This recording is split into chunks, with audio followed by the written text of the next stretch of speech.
Hello guys, it's me again. I had to stop my recording outside.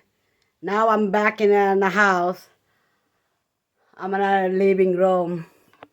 So, anyway, ito pala, aalis ako ngayon. Kasi pupunta ako sa sa downtown ng Nashville, no? Mga 15 minutes ang drive. Maghuhulog ako ng pera kay Kuya Buboy.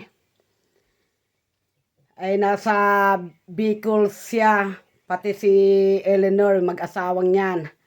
Kasi ito nga, nagpapagawa ng bahay si Kuya dahil ng couple years ago, tinamaan yung kanyang bahay na kusina na nasira ng bagyo.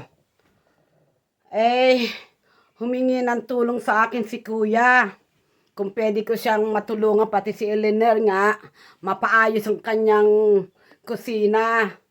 Kaya ito, napadalahan ko siya ng pera nung last month ng March. Nabigyan ko siya, pero akala ko nga magkakasya yun dahil kusina lang nga. Pero nagpalagay siya ng isang kwarto.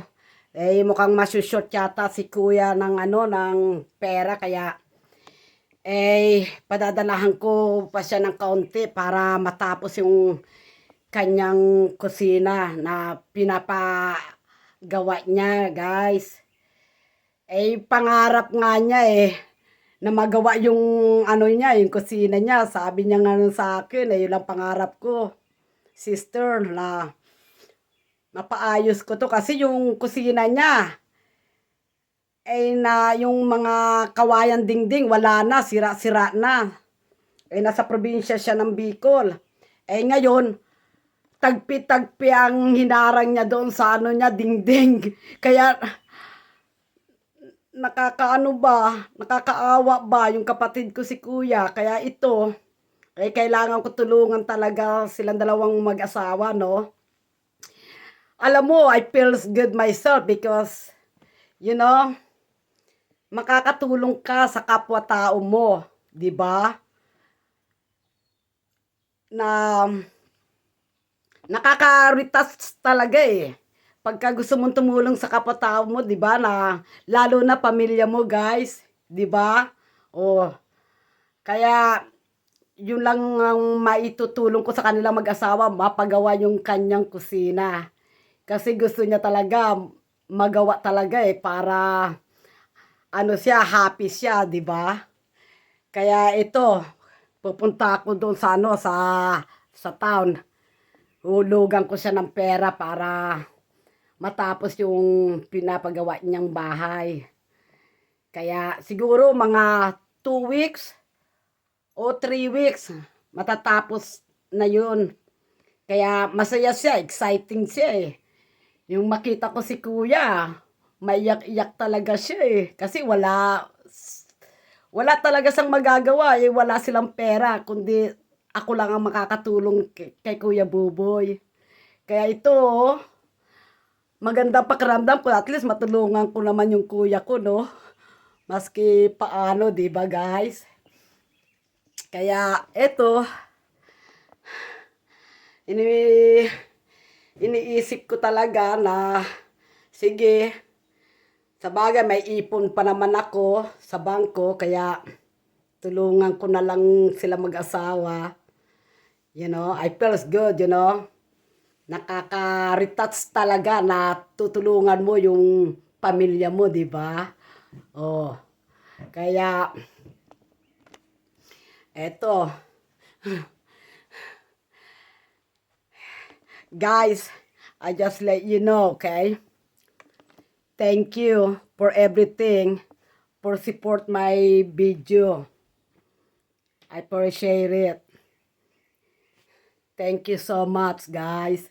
Kaya ito, malapit na rin ako mag-retire. Siguro mga 4 years, magre-retiro na.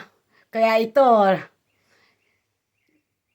inumpisan ko ng mag-vlog para maski paano nakakapag-vlog ako ng ng weekend. Off ko ng weekend, 'di ba? Oh, kasi hindi naman pwede ako mag-vlog ng ng week dahil may trabaho ako Monday to Friday. Kaya ito, yan.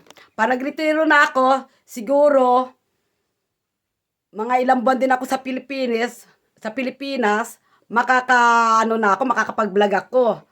Siguro baka araw-araw titignan ko. Kaya eto nga, shock ako sa sarili ko dahil hindi ko akalain na magba-vlogger ako na mag-ano ako ba, 'di ba, magkaroon ng channel. Oo, sabi kong gano'n ay, why not? I can go ahead and try na, mag-open ng account sa YouTube channel, 'di ba? Na magkaroon ako maski paano. Para naman pagka mag-retire ako, 'di ba? Uwi ako ng Pilipinas, mga ilang buwan din, di may magagawa ako doon sa Pilipinas, hindi na lang yung patakbo-takbo, standby. Ah, ay masaya lang ako sa sarili ko kasi ito dahil nga siyempre 'di ba? Maski paano nakatulong ako sa kapatid kong lalaki kay Kuya Buboy. Sige guys Thank you guys for everything, for support my channel. Please don't forget hit subscribe and like. Thank you. Love you guys. God bless you. Bye-bye.